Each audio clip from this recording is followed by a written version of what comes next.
ये कहानी मुझे मेरी माँ ने सुनाई थी।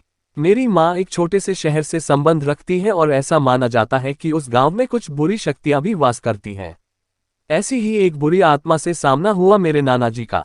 वह चुड़ैल थी, खुले बालों और सफेद भयानक चेहरे वाली चुड़ैल। ठंड का समय था, शहर में घना कोहरा छाया हुआ था। मेरे नाना एक बड़े अधिकारी थे। रोज की तरह उस दिन जब मेरे नाना अपना काम खत्म कर दफ्तर से घर की ओर जाने लगे तो रास्ते में पड़ने वाले बाजार से वह कुछ सामान लेने के लिए रुके। उनके बाकी साथी आगे चले गए और वो पीछे छूट गए। सामान लेते लेते उन्हें टाइम का पता ही नहीं चला और जब नानाजी ने अपनी घड़ी देखी तो टाइम देखकर उन्हें लगा कि आज घर पहुंचने में बहुत देर हो जाएगी। उन्होंने सोचा जंगल के रास्ते अगर जाऊं तो जल्दी पहुंच जाऊंगा, इसीलिए उन्होंने जंगल की ओर गाड़ी घुमा ली। काफी अंधेरा हो गया था।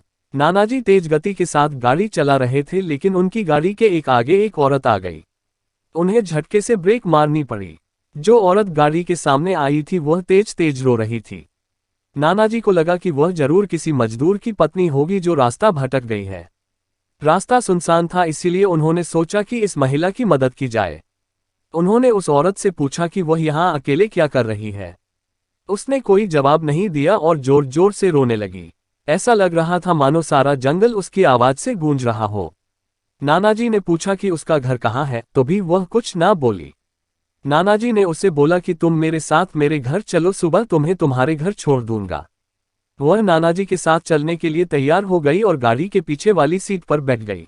रीति रिवाज के कारण उसने अपने सिर पर घूंघट डाल रखा था, जिसकी वजह से उसका चेहरा छिपा हुआ था। गाड़ी पर सब नानाजी का इंतजार कर रहे थे। जैसे ही गाड़ी की आवाज आई सब भागकर इकट्ठा हो गए। जब उस महिला के बारे में घर में पूछा गया तो नानाजी ने सारी कहानी बताई। नानाजी ने कहा आज खाना यही बना देगी, लेकिन मेरी माँ को उस महिला पर शक हो गया। उन्हें लगा कि यह कोई चोर है जो घर का सामान चुराकर भाग जाएगी। माँ ने उसे रसोई में जाकर खाना बनाने को कहा। वह बिना कोई जवाब दिए वहां से चली गई। रसोई में से अजीब से आवाजें आ रही थी। बस रसोई में सारा सामान रखवाकर मेरी माँ ने उसे कहा कि सब भूखे हैं, इसलिए जल्दी खाना बना दे। उसे रसोई में भेज तो दिया लेकिन माँ का मन अभी भी शांत नहीं हुआ। 10 मिनट बाद माँ रसोई में पहुंची तो देखा अभी वह थैले में से मछलियां निकाल ही रही थी।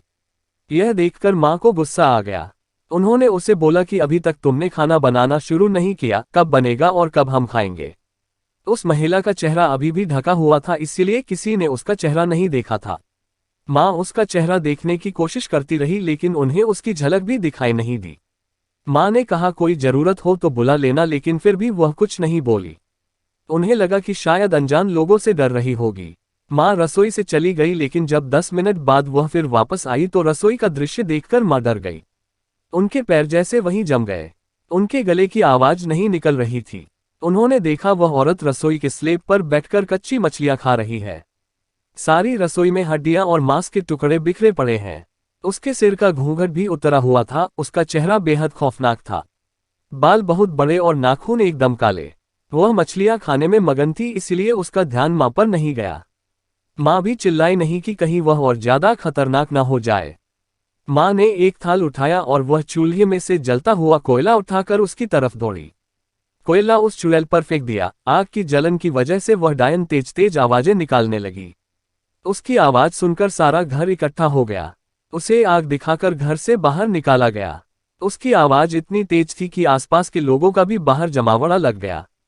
वह डायन लोगों की भीड़ को हटाते हुए जंगल की तरफ दौड़ी। सारे लोग डर के मारे कांप रहे थे और मेरी माँ की हिम्मत की दाद भी दे रहे थे कि अगर उन्होंने सही समय पर कोयले से उस डायन को भगाया नहीं होता तो ना जाने क्या हो जाता।